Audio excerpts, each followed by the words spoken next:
Buenas tardes, bienvenidos a este programa que hemos dado intitular, sí, tiempo de encuentro. Y si hablamos de un tiempo de encuentro, hablamos de un tiempo de encuentro en las diferencias. Hablamos de un tiempo de encuentro en poder pensar distinto, en poder analizar la coyuntura económica, política y social de una manera diferencial.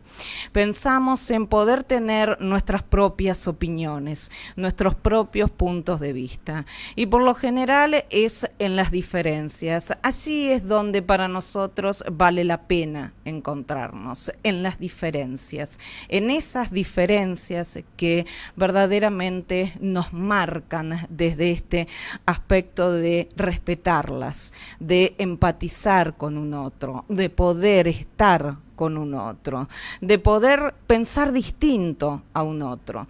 Y por eso aquí lo que tratamos de tener es distintas visiones, distintas percepciones. Y cuando hablamos de distintas visiones y de distintas percepciones, también los distintos análisis al respecto. Y poder confluir, no confundir, que son dos cosas distintas. Confluir, fluir con y no confundirse, es decir, fusionarse directamente, ¿sí? Por eso es que hacemos este tiempo de encuentro. Y qué maravilloso si es un tiempo de encuentro en las diferencias. Buenas tardes, bienvenidos a tiempo de encuentro. Y en este tiempo de encuentro lo que te voy a decir es lo siguiente. Tenemos varias percepciones, varios puntos de vista y te invitamos siempre a vos. Vos nos podés sintonizar allí en el dial en la 94.9. Sí, FM 94.9 en nuestro dial. La 94.9 con cobertura en Capital, Zona Norte y Zona Sur. Luego también tenés la posibilidad de hacerlo por www.fmradiocristal.com.ar, que nos escuchan a nivel nacional como internacional. A ver, desde cualquier parte del mundo ustedes nos pueden estar escuchando. Sí, nos pueden escuchar desde donde sea, por eso que recibimos mensajes de Alemania, Italia, España, y nosotros nos hacemos presentes a través tuyo. Y por eso también que allí tenés la posibilidad de vernos en vivo, de escucharnos en vivo, de tener un portal de noticias propio y aparte todas nuestras redes. Y si te digo redes, te digo que podés ingresar a Instagram FM Radio Cristal 94.9, FM Radio Cristal 94.9. Si no, también lo podés hacer por Twitter, FM-Radio Cristal. FM-Radio Cristal. Si no, lo podés hacer por Facebook, sí, Radio Cristal. Y si no, podés ingresar a nuestro canal de YouTube. Y cuando hablamos de nuestro canal de YouTube, lo que podés hacer es colocar en la lupita, allí en YouTube, Radio Cristal 94.9. Radio Cristal 94.9 y nosotros nos hacemos presentes. Nosotros estamos presentes, en definitiva, con vos. Dicho todo esto, también tenés la aplicación y en la app vos podés descargarla, ya sea en nuestro link de la plataforma, como también la podés descargar en lo que tiene que ver con Play Store. En Play Store colocás FM Radio Cristal y nosotros estamos allí y estamos en vivo y estamos disfrutando de este momento y de este programa que hemos dado intitular tiempo de encuentro.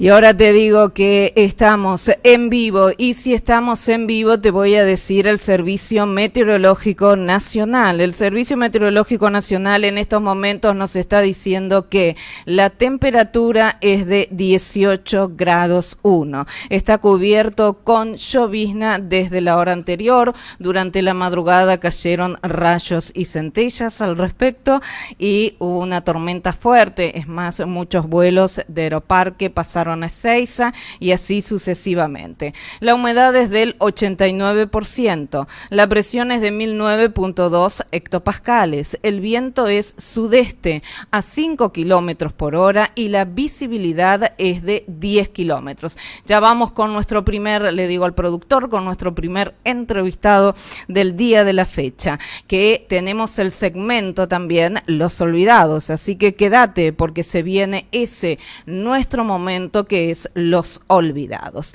Y ahora te digo, entonces, la humedad, a ver, humedad del 89%, ay, qué pegajoso que está, mis amores, realmente, muy, muy pegajoso. La presión es de 1009.2 hectopascales, la humedad es como que no te permite realmente percibir el frío y por eso que continúan también los mosquitos, es increíble. El viento es sudeste a 5 kilómetros por hora y la visibilidad es de 10 kilómetros. A ver, para hoy dan tormentas aisladas de un 40 a un 70% por la tarde, luego mayormente nublado. El jueves, una mínima de 16, una máxima de 24, ya no se esperan lluvias, en donde va a estar ligeramente nublado por la mañana y luego absolutamente despejado. El viernes una mínima de 15, una máxima de 25, absolutamente despejado. El día sábado una mínima de 17 y una máxima de 25 grados. Y luego el domingo una mínima de 18, una máxima de 24, despejado, es decir, no se esperan lluvias. El lunes una mínima de 19, una máxima de 25. El martes una mínima de 20, una máxima de 26. Si bien no vamos a tener un veranito, tampoco podemos decir que vamos a tener un invierno o un otoño. Así que ahora sí, continuamos. Tengo como un rever, me siento en una especie de estadio de conductora al respecto. Y ahora tenemos un formato 3D ya desde el inicio, estamos formateados, así que después vamos a ver todas las cámaras, ahí está la posibilidad ahora de hacer así una especie de aviación Piaggi al respecto y así sucesivamente. Y nos encontramos ya ahora con un momento que tiene que ver con el momento Los Olvidados. Y si hablamos del momento Los Olvidados, hablamos de Pepe Muñoz Aspiri. Ahí va. Tiempo de encuentro. El momento Los Olvidados. Pepe Muñoz Aspiri. Y ya estamos con él en comunicación telefónica. Hoy en este día de lluvia, garúa finito con una humedad, les diría, muy interesante. Sí, él es escritor, periodista, analista internacional, antropólogo e historiador. Estamos con José Luis Pepe Muñoz Aspiri. Hola Pepe, ¿cómo estás? Buenas tardes, ¿cómo te va? ¿Qué tal? Buenas tardes, Alejandra, ¿cómo estás? Muy bien, ¿y vos? Mira, bien, justamente, bueno, ayer conmemoramos el Día del Veterano de Guerra, porque sí, fue el 2 de abril, y justamente ante tanto recuerdo patriótico con respecto a esa fecha, no puedo dejar de recordar a un grande de nuestras letras, más conocido como la pluma del cóndor, que fue Olegario Víctor Andrade. Olegario Víctor Andrade es uno de nuestros grandes poetas, ¿no? Que fue natural de Santa Fe, y la señora descendía de fundadores y cabildantes de Gualeguaychú.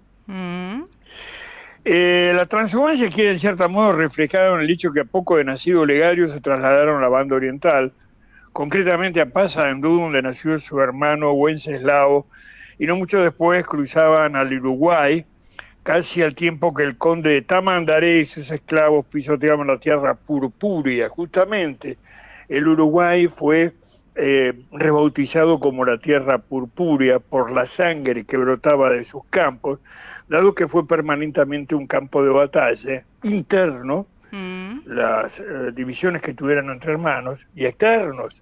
Claro, porque ahora se puso de moda esa cuestión del jamón del sándwich, por unas desgraciadas declaraciones de la vicepresidenta, sí. Pero digamos que le tocaba hacer el colchón entre dos grandes, no diría potencias, pero sí nucleamientos geopolíticos que estaban inclusive confrontados culturalmente. Es decir, por un lado el Brasil, que es lusitano parlante, sí, y que a su parte era la continuación de la Casa de Braganza en la política exterior, y después el Río de la Plata, que vendría a ser Hispanoamérica y que en un momento integraba el Virreinato del Perú. Entonces, en el medio, antes de su segregación por la diplomacia lusitana, específicamente brasileña, y por la traición propia de acá del Río de la Plata, no quiero hablar de Rivadavia, por favor, bueno, se transforma la banda oriental en el Uruguay, y ya Artigas, que estaba en el exilio, recibe la noticia y le dicen el Uruguay es independiente, y es cuando Artigas dice, ya no tengo patria, ¿no? Bueno, todo esto es significativo porque justamente en Paysandú se libra una sangrienta represión lusitana, y es justamente las palabras del payador que dice, heroico Paysandú, yo te saludo, hermano de la patria en que nací. Sí. Tus hechos y tus glorias esplendentes se cantan en mi tierra como aquí. Será Gavino Ezeiza, pero Olegario Víctor Andrade, en su educación a Paysandú, dijo, el polvo de las ruinas se eleva enrojecido y gritan los esclavos su majestad. Bien. Es decir, él estaba planteando ahí justamente lo que significaba para nosotros, hombres entre comillas libres, lo que era el imperio esclavista de Brasil. Claro. No nos olvidemos que nosotros habíamos abolido la esclavitud y tuvimos que modificar una legislación, nuestra constitución, donde decíamos apenas se pise tierra argentina, ya se deja de ser esclavo y se es libre.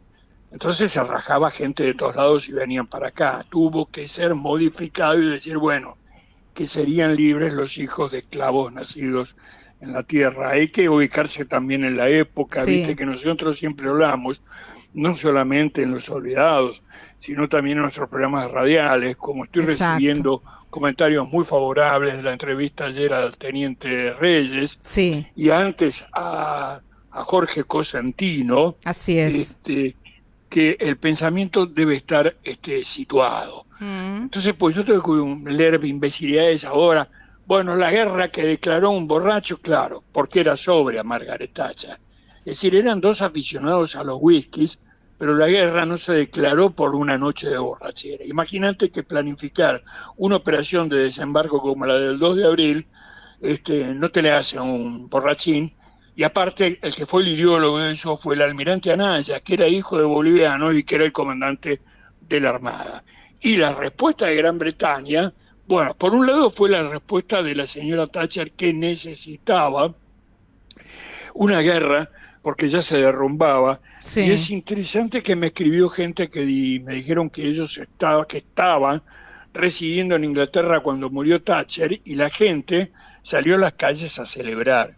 Y que la guerra nunca fue popular en Gran Bretaña porque consideraban a las islas como las islas del fin del mundo. Es más, nosotros mismos considerábamos las Malvinas como las islas del fin del mundo. ¿Qué tiene que ver esto con nuestro olvidado? Es que él tampoco las había olvidado y las tuvo presentes, ¿no? Lo interesante es que el Colegio del Uruguay, creación de Urquiza, porque Urquiza algunas cosas buenas hizo, aunque parezca mentira. Es más, fue un buen oficial federal hasta que traicionó por su ambición, que le costó la vida, ¿no? Inauguraba un proyecto de extraordinaria valía para el interior cercano a Buenos Aires, y es el que intercede por Olegario Víctor Andrade, para su ingreso al colegio, que era un colegio, cuidado, élite, prácticamente era público de élite, y en el colegio le llamarían a Olegario Víctor Andrade el fraile, un acertado y cariñoso bautizo para una personalidad de fuego sumida en recogimientos. Bien. Es interesante, es trágica la vida de Olegario Víctor Andrade, porque él tuvo una hija llamada Agustina Andrade, que fue una de nuestras primeras escritoras y fue poetisa. Y ella se casó con él, que fue primer gobernador de Tierra del Fuego, Ramón Lista, al que nos referimos. Así es. Con el que no tenía hijos hasta que descubre, porque siempre hay un alcahuete, ¿no?, que va y le dice, escúchame, Olegaria, Ramón Lista tuvo una hija en Santa Cruz y la tuvo con una india, mamita querida, ¿no? Que se llamó justamente Ramoncita Claro. Lista, y que la tuvo con una tehuelche. Entonces había una imaginación acá en Buenos Aires que las tolderías era el imperio de la mugre y algo por el estilo. Y todo lo contrario, las indias tehuelches, por ejemplo, eran de higiene cotidiana, cosa que horrorizaba a las cristianas, porque imagínate que yo para meterme en el río Deseado, por ejemplo, o en las costas de Santa Cruz me tengo que poner un traje de neopren. Claro. Pero esta gente estaba acostumbrada. Entonces le preguntaban a las cristianas, pero ¿cómo ustedes? No se hace. No. Claro, no todo el mundo tenía una tina de baño. Ella decía, no, esa es una costumbre de las indias, de las salvajes, todo esto. Entonces me imagino a Ramón Lista, después de sus exploraciones, qué sé yo, cabeza en un toldo con una india joven, perfumada, y el hombre hizo, no lo que tenía que hacer, pero es comprensible. Esto llevó a que Agustina se suicidara. Y Agustina está enterrada junto a su padre. Fíjate vos, no sé qué maniobra han hecho en el cementerio de la Recoleta, porque esa tierra que en su momento era tierra consagrada, y por lo tanto ahí, imagínate quienes han incurrido en pecado mortal como el suicidio, no podían estar. Bueno, la obra fenomenal de Olegario Víctor Andrade, yo no la voy a describir, lo que sí sugiero a nuestros oyentes que se acerquen a ella, que está publicada, porque él llegó a tener una importante vida pública en Buenos Aires, siendo uno de los más precarios hijos de Entre Ríos, de la tierra entrerriana, uno de los hijos de Paraná. Hay que tener en cuenta que Paraná compitió con Buenos Aires como capital de la Confederación. Estábamos hablando el otro día con respecto al mitrismo, que lo llaman la caída de Rosas, periodo de la Organización Nacional. No, es el periodo de la desorganización nacional, porque Buenos Aires, por un lado, Buenos Aires no es capital federal, no es Cava en ese momento, era la provincia de Buenos Aires. Tengamos en cuenta que la provincia de Buenos Aires tiene la extensión del Estado de la República Oriental del Uruguay. Así es. La provincia de Buenos Aires, efectivamente, que tiene, el quíntuple de habitantes que tiene actualmente la provincia. Bueno, La Matanza es El Salvador, como país. La Matanza es El Salvador, La Matanza es el Uruguay. Claro. En primer lugar, la mitad del Uruguay vive acá. La otra mitad se fue a Estados Unidos, Europa, Australia, y quedaron unos pocos nada más. Pero La Matanza prácticamente, vos lo has dicho muy bien, por eso se habla de fracturarla. Bueno, claro. El tema de La Matanza es sumamente interesante. Y la cantidad de uruguayos que viven en La Matanza es espectacular. Yo tuve casa mucho tiempo en Pinamar, vos me tendrás, ¿y qué tiene que ver eso? Todos los porteros, porque empezaron a hacer edificios, en el Pinamar eran todos uruguayos. Y todos los oficios prácticamente los llevaban los uruguayos. Y hay un barrio boliviano, prácticamente así, porque lo habitan bolivianos en Pinamar, en el mal llamado barrio obrero, porque son casas con techo a dos aguas, muy bonitas, todo esto, que son del gremio de la construcción. Claro. Es decir, vos te vas a hacer un chalet a Pinamar y te lo hacen los bolivianos. Y te lo hacen con la capacidad de trabajo de los bolivianos, que si vos pones los focos, como ellos que dicen en las películas de los campos de concentración, los tipos te laburan en plena madrugada. La capacidad de trabajo que tiene el pueblo boliviano es realmente formidable. Y es más, cuando es la festividad de la Virgen de Itatí, hay todo un desfile de la comunidad boliviana que desfilan muy orgullosos los chicos con sus uniformes blancos. No, venga esto, justamente, ya que hablamos de los uruguayos, porque Olegario Víctor Andrade en Buenos Aires fue considerado como un uruguayo o un boliviano. Es decir, esa mentalidad porteñista, que es la mentalidad portuaria, porque yo soy porteño, pero no portuario, todavía sigue existiendo. Entonces yo lo que digo siempre, macanudo, raja a los bolivianos. Eso sí, vamos a tener que importar lechuga, porque son los quinteros. Así es. Y otra de las cosas, decirle a algún amigo tuyo del club, decirle a los arquitectos del Club Universitario de Buenos Aires que agarren el fratacho y que hagan la casa, porque todo el gremio de la construcción en esa zona es boliviano. Bien, él fue elegido Olegario Víctor Andrade. No, vuelvo a decir, no me voy a referir a su obra porque a mí me molesta cuando vienen los llamados críticos literarios. Sí. El crítico literario es el tipo que no puede escribir compañero del piquete cuando quiere sale un pete, esa pelotudez que canta, porque no le alcanza la rima, o que se cree poeta porque un amontonamiento incomprensible de palabras, sin rima y sin nada, bueno, lo llevan a publicar, que abundan. Es decir, el crítico literario es el que nunca escribió una línea. Entonces, yo no voy a hacer crítica literaria, porque el arte es como dicen los italianos, mi piace o me dispiace, me gusta o no me gusta. Entonces, vos tenés que entender esa pintura. No, mirá, hermano, yo la pintura no tengo que entender. Yo ese cuadro no lo pongo ni siquiera en el baño. Entonces dijimos en broma, con la poesía pasa lo mismo. Con el diario de Víctor Andrade puedo asegurar, y no estoy haciendo crítica literaria, esto es una recomendación de Lara, que te enamorás de la rima de este argentino, porque él sí, era primero un profundo entrerriano, pero segundo era un tremendo argentino.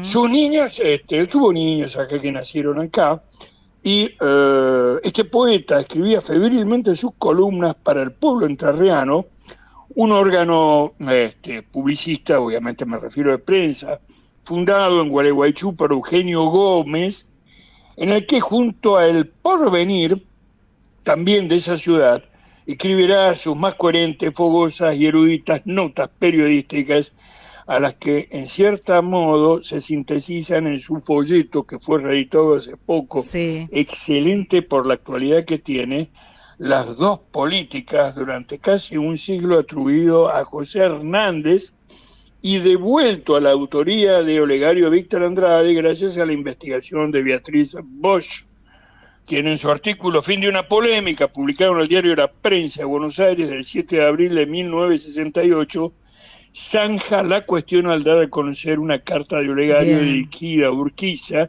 en el que asume la autoría del opúsculo. ¿Por qué hago hincapié en esto de las dos políticas? Por la tremenda actualidad que tiene. Y es lo que hablamos ayer y anteayer, tanto con Consentino como con Reyes, en el sentido de enfocar, ya son 42 años de la guerra de Malvinas, ¿no? Y enfocar el conflicto de Malvinas, guerra, conflicto, bueno, ¿cuál es la diferencia? Como cualquier hecho histórico, como puede ser la caída del peronismo, o como puede ser la instauración de la dictadura, por más desagradable que sea, con un pensamiento situado. Es decir, ¿cuándo se produce eso? ¿En qué situación se encontraba la Argentina? ¿Cuál era el pensamiento que había? Y hay que entender que en ese momento existía todavía la Guerra Fría.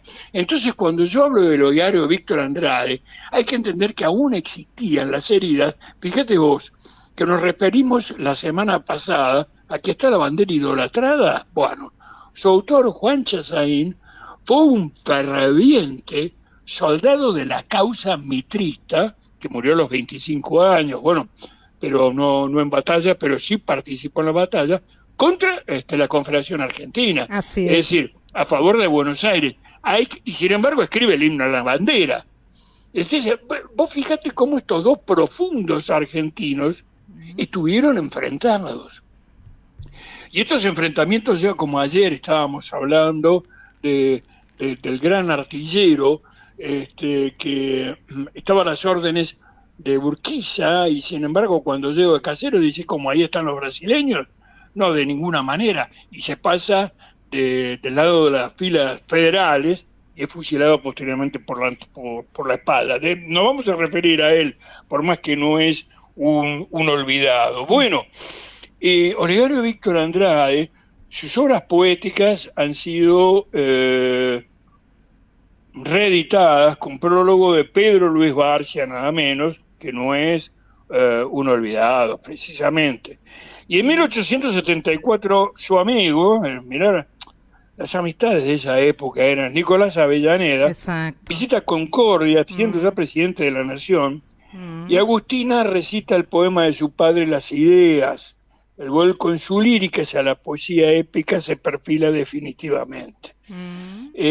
Bueno, ahí es cuando dejan la ciudad de Entrerriana y se desplazan a Buenos Aires con toda la familia. La consagración final se hará en definitiva el 25 de mayo de 1877 en un acto de homenaje a San Martín, donde fue leída su famosa fantasía, El nido de cóndores. Exacto. Por eso hoy al referirme a... Vos me dijiste, ¿con qué olvidado vamos? Y yo te dije, con el vuelo del cóndor, que es Olegario Víctor Andrade. No, y también me pusiste haciendo... con la pluma del cóndor.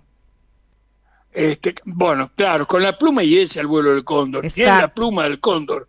Porque él escribía con la pluma de un cóndor. Exacto. Y de esta manera yo estoy dando mi profundo homenaje al pueblo entrerriano, a mis grandes amigos y a las novias que supe tener, más allá que en este momento vos vas a hacerlo, sobre todo los alemanes del Volga, que son unas rubias que las ves en televisión espectaculares, pero que cuando vos te sentás te están escaneando de arriba abajo a ver la cantidad de soja que tenés. Bueno, no son así todos los entrerrianos. Obviamente. Yo le tengo un gran cariño a esa provincia en todos los aspectos, porque aparte sus ciudades, Paraná, Concordia, Uruguay, como le dicen ellos, que no es otra cosa que Concepción del Uruguay, que es el famoso arroyo de la China, su producción intelectual.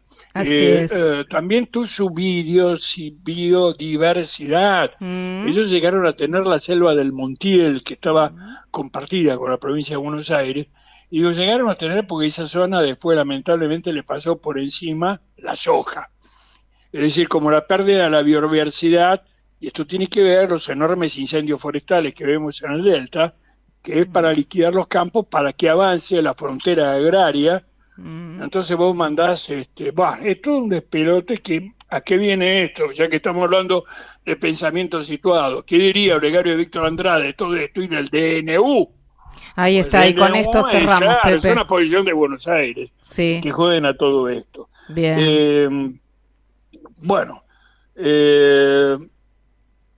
Se va perfilando la figura de Rosas, a quien Olegario acompaña con decisión, a tal punto que ocupaba una banca de diputado nacional en 1878, Sí. porque en esa época las bancas de diputados nacionales no los ocupaban Lidia Lemoine, sino que lo ocupaban tipos como Olegario Víctor Andrade. Me refiero a esta señora Lemoine porque la pusieron hablando el otro día con respecto a la epidemia de dengue ante una atroz mudez de secretario o ministro, yo no sé si es secretario, sigue existiendo como Ministerio de Salud Pública. Sí, no se lo conoce.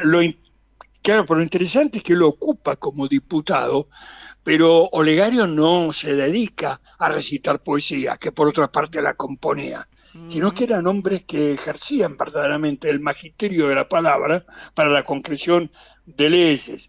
Funda junto a su yerno, el explorador Lista del que hablamos, nada menos que la Sociedad la Sociedad Geográfica Argentina, emparentada obviamente con la Sociedad Científica Argentina, que fue importantísima y colabora selectivamente en el periodismo literario. Bien. Funda la Tribuna Nacional de clara afiliación roquista, sí, por intermedio de Lucio Vicente Mansilla, le hace llegar a Víctor Hugo una oda dedicada al padre de las letras francesas, y el ilustre anciano, nada menos que Victor Hugo, le contesta con gratificante respeto y consideración. Bien.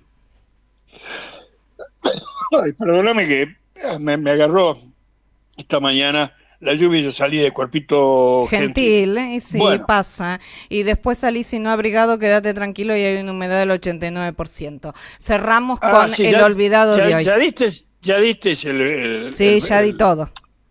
Ya diste todo. Bueno, mira, él viaja a la banda oriental, justamente lo agarra una tempestad brutal, no como la mía, fue un golpe de volador.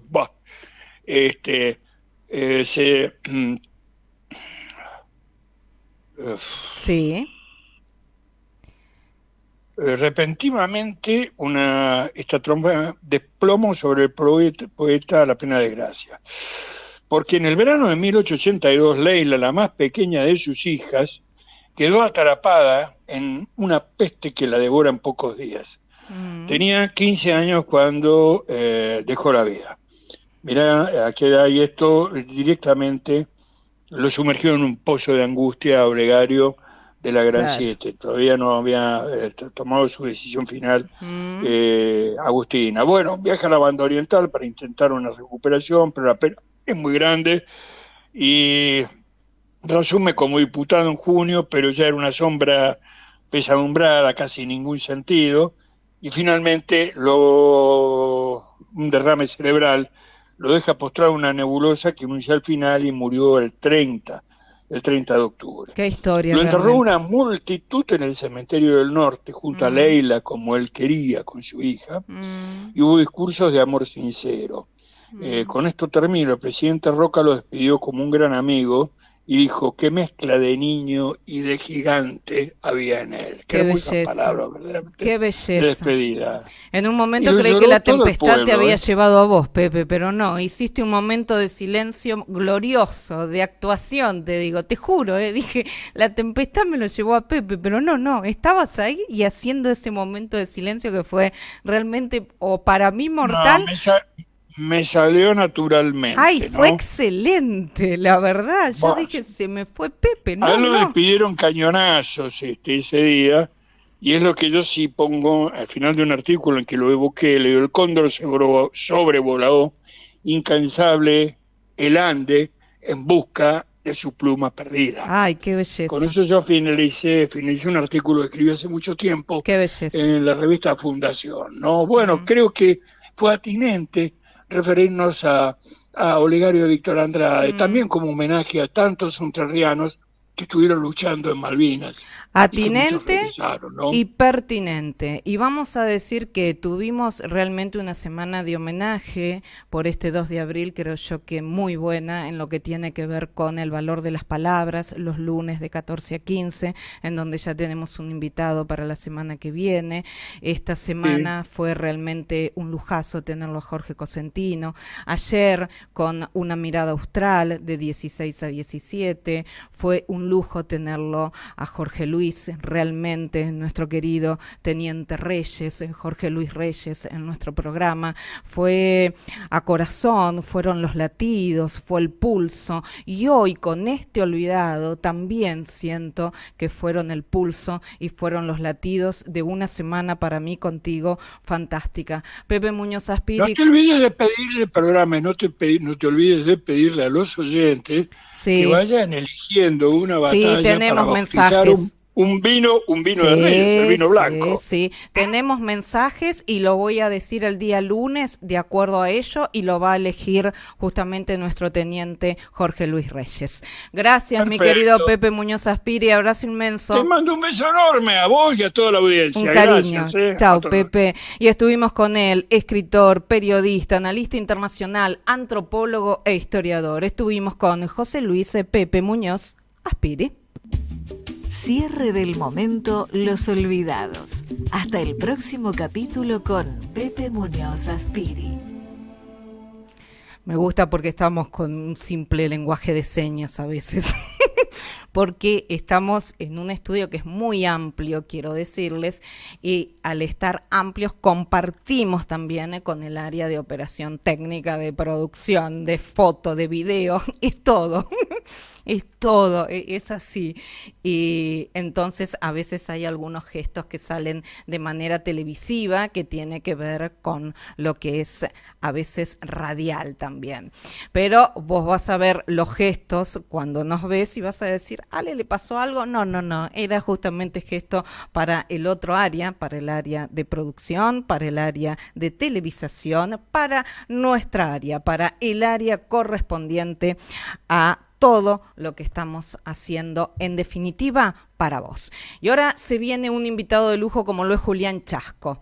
Cuando hablamos de Julián Chasco, hablamos de justamente un tiempo de encuentro en las diferencias. Y en este le mandamos también un cariño muy grande, yo quiero decirles, porque la semana pasada no pudo estar y esta semana tampoco, a César Crosita, un cariño inmenso. Estaba con un temita de salud, pero hoy era una supervisación médica que justo le tocó en el horario de radio, pero está todo más que bien, así que César Crosita, un cariño enorme, un cariño inmenso, te queremos y ya la semana que viene vas a estar aquí con nosotros. Él es economista, seguidor de la teoría monetaria moderna, además es empresario pymes para el desarrollo nacional, también para el Grupo Bolívar y también para el Movimiento Productivo 25 de Mayo. César Crosita, siempre estás también aquí en este programa y con nosotros. Y como te digo, en tiempo de encuentro en las diferencias, cerramos con un broche de oro. Sí, es él, productor agropecuario de tercera generación en Argentina, ganadero y agricultor, dueño, socio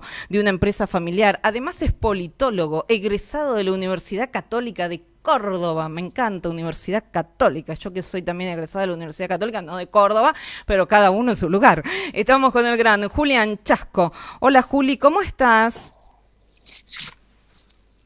Hola Ale, ¿cómo estás? ¿Cómo te va? Muy bien, ¿y vos dónde estás? ¿En Córdoba? En Córdoba, sí, en Córdoba. Me parece muy bien. ¿Cómo está la situación agropecuaria en general? Contame.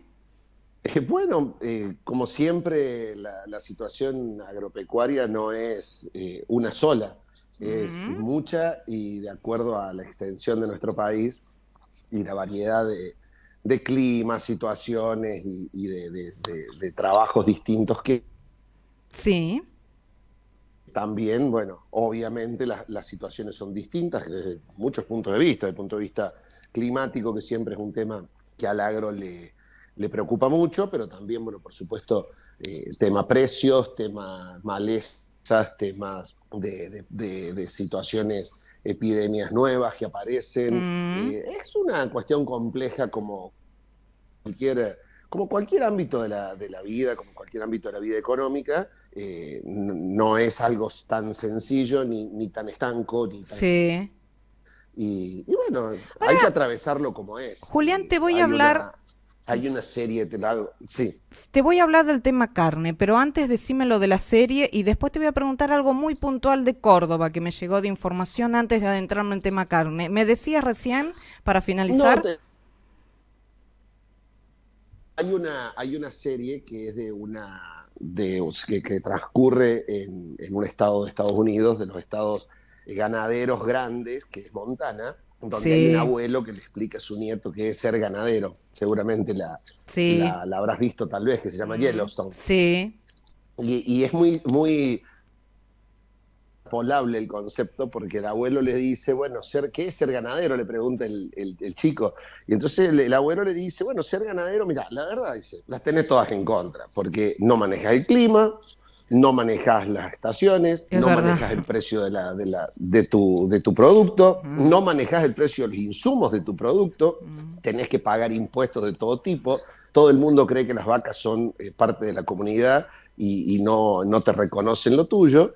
Y entonces el nene lo mira y le dice, pero ¿y entonces qué estamos haciendo acá? Digamos, básicamente, ¿no? Y dice, pero vale la pena. Bien, pero la realidad es fantástico, vale la pena y vale la alegría. Te quiero preguntar... Vale la pena el modo de vida también, claro, ¿no? Esa es la cuestión, ¿viste? Ese es el punto. Lo otro, por supuesto, que también vale la pena, pero vale la pena el modo de vida. Así que bueno, es un poco eso. Bellísimo. Te quiero preguntar, porque me llegó una información, que el 85% del maíz en Córdoba está en jaque por el espiroplasma. ¿De qué estamos hablando, Julián? ¿Sabés algo al respecto? Bueno, mirá, yo no soy un experto en el tema, pero sí soy un sufriente, como tantos otros productores del tema. Hay para hacerlo muy, muy simple y muy cuentito, de que lo entendamos todos, hay una chicharrita que se aloja en los rastrojos y que a la vuelta del cultivo, cuando el cultivo está en otro estado de maduración, pica a la planta, la afecta a la planta, la muerde de alguna manera, le afecta su crecimiento y fundamentalmente le afecta la producción. el resultado final, es decir, el grano. La planta vos la ves y parece que estuviera buena, pero después con el correr de los días, esa planta se va a ir y al final va a rendir mucho menos de lo que debiera rendir, incluso hasta puede no rendir nada. Sí. Es un tema que nosotros en la zona de Río Cuarto, si bien no es la misma enfermedad, porque el espiroplasma es una enfermedad de las que provocan distintas chicharritas, pero es algo similar en el concepto, digamos. Bien. El mal de Río Cuarto es un mal endémico de esta zona y es algo que afecta mucho la producción. Este año se ha dado que se ha producido eso especialmente en el norte del país y va bajando a lo largo de la temporada. Sí, me lo dijeron. Hacia el sur del país, que parecía que no iba a llegar nunca, y está afectando en algunos Exacto. hasta el 100% de la cosecha. Por eso te lo es pregunto. realmente preocupante, porque además no es... Siempre el mal de Río Cuarto fue de Río Cuarto, digamos, del entorno de la ciudad de Río Cuarto. Endémico. Y el tema es que, claro, es endémico de la zona de Río Cuarto. Y el problema es que, más allá de que hay trabajo genético sobre las semillas para la siembra, sí, no hay ninguna de las semillas de maíz que sea resistente absolutamente a esto. Son tolerantes, algunos más que otros, pero bueno, los maíces no son resistentes. Por lo tanto, si hay ese problema en el lugar donde está sembrado el maíz, de una manera u otra le va a afectar. Una cosa es que te afecte el 1%, el 2%, claro, el 40% o el 50%. O incluso, en algunos lotes están hablando de pérdidas totales.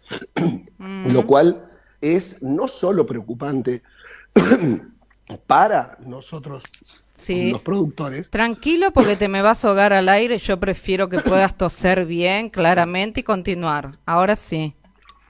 Sí, sí, ahora sí. No, te decía, no es solamente preocupante para nosotros los productores, sino que se está hablando de que hay regiones donde se va a perder una cantidad importante de maíz. Por eso te lo pregunté. No te olvides que el maíz es el insumo fundamental, primero, de la producción de carne de ave y huevos, después de cerdo y después de vaca y también de biocombustible y por supuesto al medio de un montón de otras cosas, ¿no?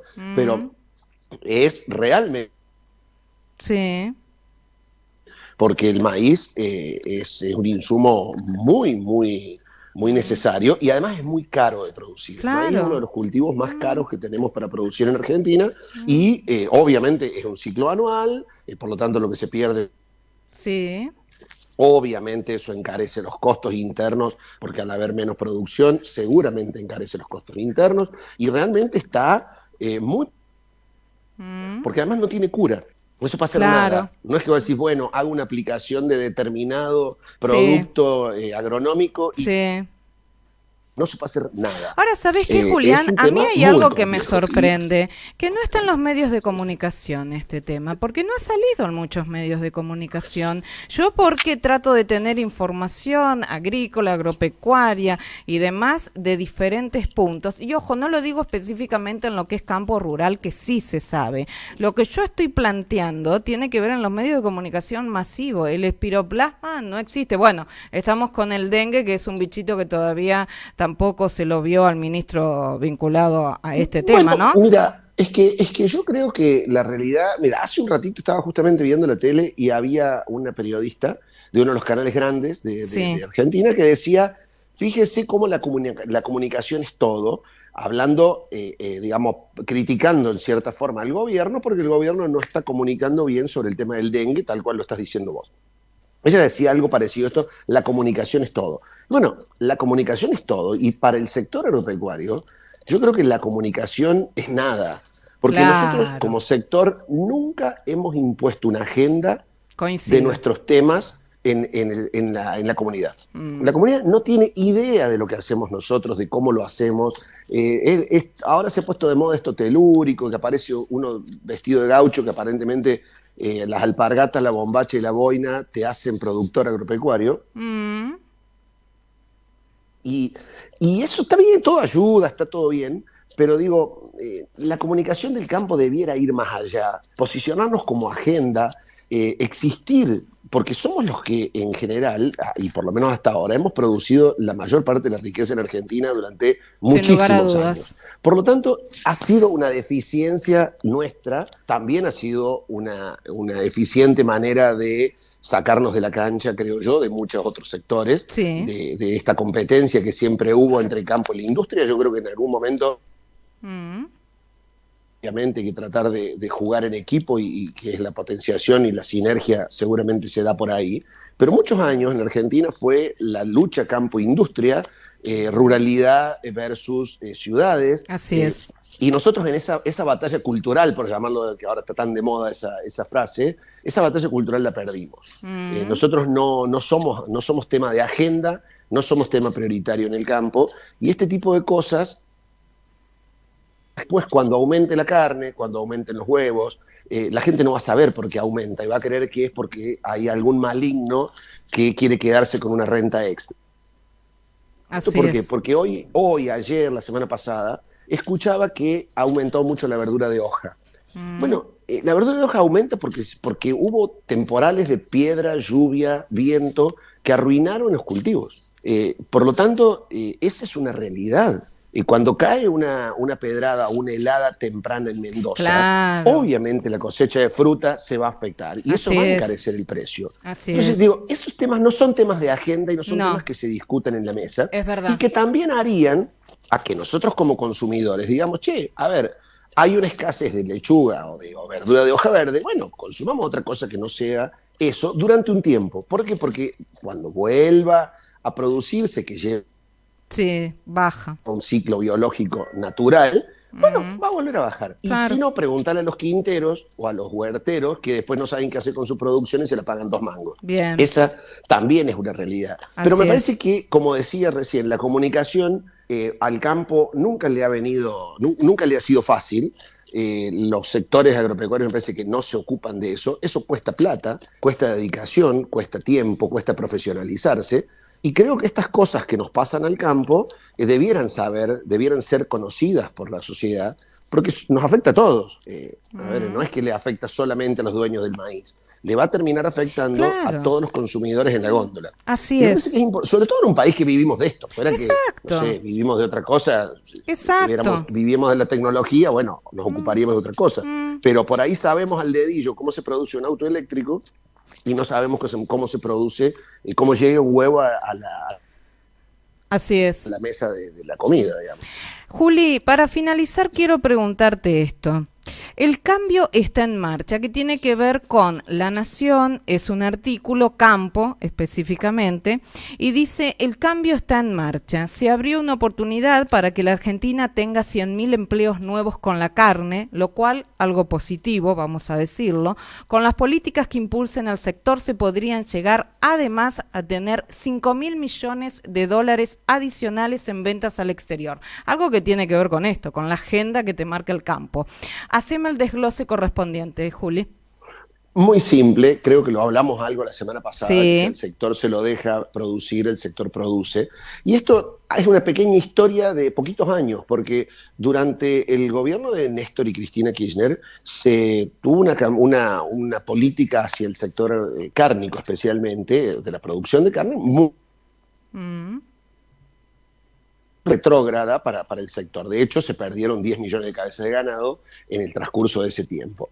Después, cuando vino Macri, se empezó una política que fue mejorar la posibilidad comercial de la carne, empezar a poner pequeñas cositas como el aumento del peso de faena, la posibilidad de que se fomente la retención de vientres, algún tipo de cositas que no fueron grandes cosas, pero fue el inicio de un camino que, mal que le pese o no al resto, en el gobierno de Alberto Fernández no se hizo nada, pero tampoco se le jugó en contra como en el gobierno kirchnerista anterior. Sí. Sequía y muy importante que hubo en el gobierno de Fernández, se perdieron un stock mínimo. Haber perdido. ¿Por qué? Porque había una política comercial de exportación bastante piola con respecto a China y a algunos otros mercados que se fueron abriendo muy despacito, pero se fueron abriendo. Bien. Y se mantuvo algunas líneas de la economía del campo, sobre todo de la carne, se mantuvieron algunas, lo cual fue bueno. Por supuesto que falta mucho, por supuesto que eso que es la producción de Sí. más perdón, 5 millones de toneladas más de carne y de 100.000 puestos de trabajo no va a ser para mañana, porque estos procesos, como siempre Obvio. decimos, son biológicos y llevan tiempo, pero son cosas mínimas que se pueden ir haciendo una sobre otra, de manera que queden todas en consonancia y que eso dé una sinergia positiva inmensa para el sector. Y obviamente son sectores muy dinámicos en la producción de mano de obra. ¿Por qué? Porque la industria cárnica necesita mucha mano de obra. Claro. No se procesa la carne de manera industrial. Por supuesto, ahora hay procesos industriales, está claro, Sí. pero la carne de alto valor, que es la que producimos nosotros, se produce con mano de obra de una persona. Es decir, el que corta el bife ancho o el que saca el peseto, eso se hace a mano y se hace con el ojo humano. Por lo tanto, sería grandioso para la Argentina que se siga con esas políticas, que se siga planteando beneficios e incentivos, y no estoy diciendo subsidios, que quede bien claro porque... Bien. Hay una gran diferencia. O sea, cuando vos... claro, hay una gran diferencia. Una cosa es dar una ventaja positiva y otra cosa es dar un subsidio. Me parece que el sector está muy dinámico, está con los ojos muy abiertos y muy expectante y muy preparado para salir a la cancha y para salir al mundo a ganar más mercados, consolidar los que están, y fundamentalmente porque me parece que también en el productor ha habido un cambio de cabeza, que es unir lo comercial, que muchas veces no se hace, con lo productivo. Muchas veces el productor produce tranqueras adentro y se olvida de que el segundo paso, tan importante como el primero, es lo que viene tranqueras para afuera. Perfecto. Entonces, me parece que en eso estamos bien, me parece que vamos a ir mucho mejor. Sería muy bueno que haya más investigación y desarrollo fomentada por universidades, gobiernos, entidades civiles, empresas privadas, porque en la agricultura hubo un desarrollo tecnológico muy grande durante los últimos años en Argentina. Bien. Y en la ganadería no tanto. Podemos hacer muchas más cosas, podemos producir mucho más, ser mucho más eficientes y sobre todo que la gran ventaja que tiene la ganadería también es que está repartida en todo el país y fundamentalmente en algunos lugares, te diría, marginales para la producción agrícola de alto valor. Entonces, eso da mano de obra, eso da arraigo, eso da sentimiento de pertenencia, da, por supuesto, repoblación, repoblar pueblos que han quedado virtualmente desiertos, y da tecnología y, por supuesto, da riqueza, que es lo que necesita nuestro país, distribuida en todos lados. Bien. Julián, ha sido un placer tenerte, un lujazo como siempre, desde siempre. Abrazo inmenso, Julián Chasco. Un beso grande, hasta pronto. Cuídate mucho.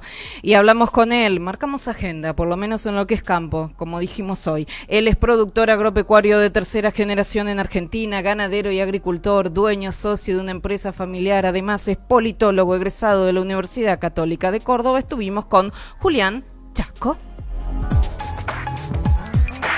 Tiempo de Encuentro es tu programa para tender puentes entre la economía, la política, la sociedad, la justicia, la vida misma. Tiempo de Encuentro. Tiempo de Encuentro te dice hasta la semana que viene, sí, a partir de las 13, haciendo este programa, un tiempo de encuentro en las diferencias. Yo he sido Alejandra Piaggi. Quédate con un poquito de música, porque después se viene Soluciones Portuarias y Aduaneras presentan comercio exterior, comercio interior, vas a tener de todo un poco, así que disfruta de esta programación, de esta, la fusión del año que hemos dado en titular FM Radio Cristal 99. Bueno, no se equivoquen, no se me equivoquen, 99.4, no se me equivoquen, 97.9, no, 94.9, sí, no se me equivoquen, no se me vayan para el otro lado, es poquita la diferencia en el dial, pero no se me equivoquen, muy bien, 94.9, la fusión del año, FM Radio Cristal 94.9, yo he sido Alejandra Piaggi, en un ratito nos vemos, chau, gracias. Los amo.